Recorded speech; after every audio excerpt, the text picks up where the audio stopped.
people think that higher concentration means higher strength, and the higher strength is good, but both of these are not necessarily true. Even something like niacinamide, we see a lot of brands doing levels of 10%. There is actually no scientific literature to support 10% at all. They want to have faster results. They use a very high quantity. They use it all over the face. So actives are important for the skin.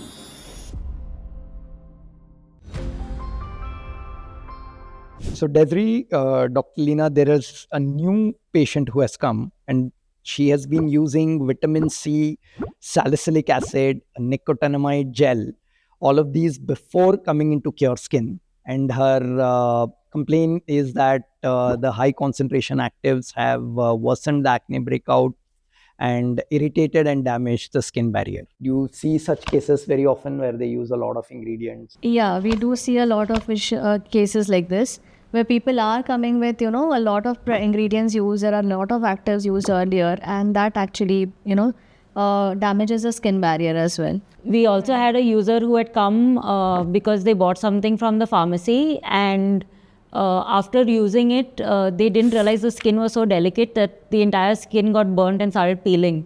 So they had come to kind of get something that was more suitable for their skin. And then basically the only thing that we have to start with is first repairing the skin barrier. There is no other thing that we can give them.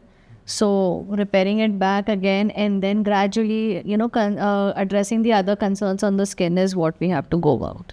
So actives are important for the skin, but but they are important. But actives. How do you use it? How much concentrated it has to be? How it has to be applied? Everything has to be taken care of. What also happens with overdosing a formula is sometimes the entire active actually cannot get absorbed by the skin. So in certain cases, you're also paying much more for a product, but the product is being wasted because your skin can only absorb that much at a given time. Right. Also, the products are so concentrated. They want to have faster results. They use a very high quantity. They use it all over the face when that actually has a targeted area where it has to be used. So all these issues, the cases might also come up where they have used a lot and they have used for a very, very long time and not in a right method. So I think we have very detailed instructions about alternate day, how much to use, where to use, when to use, and what has to be followed, the frequency as well. Yeah, so one thing we have seen is people think that higher concentration means higher strength, and higher strength is good, but both of these are not necessarily true. Higher concentration, what we have seen is, just say there are a lot of market products which may have like 10% so and so active, 2%, 5% salicylic acids. So a lot of times they also have a base which is like a sodium hydroxide or any of those base, which will neutralize the strength of the active. So even though it may be marketed as a 10% acid, but it is actually not a 10%, it works probably like a 1%.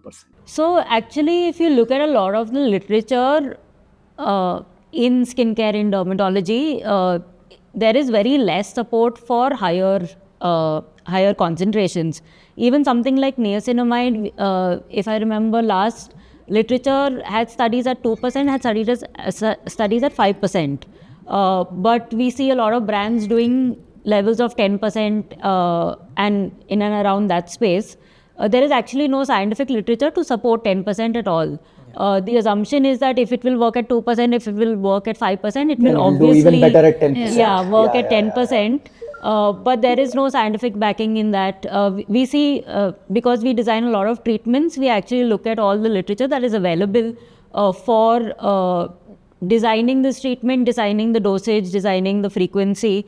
And very often what we are seeing in the market actually has no literature basis for any of these products. Sometimes we see efficacy starting to plateau at the maximum dosage that literature also talks about. Because of the limits on absorption. Yeah, there is limits of absorption. There is how your skin will react to it. There is also the fact that some concentrations do more damage than healing. So you would prefer not to go to that level itself. We've seen a lot of users talk about sometimes the skin getting worse when they've come for more exfoliation kind of treatments, when they've not been able to use a sunscreen properly in their routine.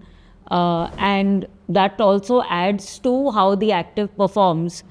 So you're sometimes in a worse situation if you've used strong actives but not use the proper care along with it. Then your skin is actually worse than before, and you would then think maybe it was better to use nothing at all.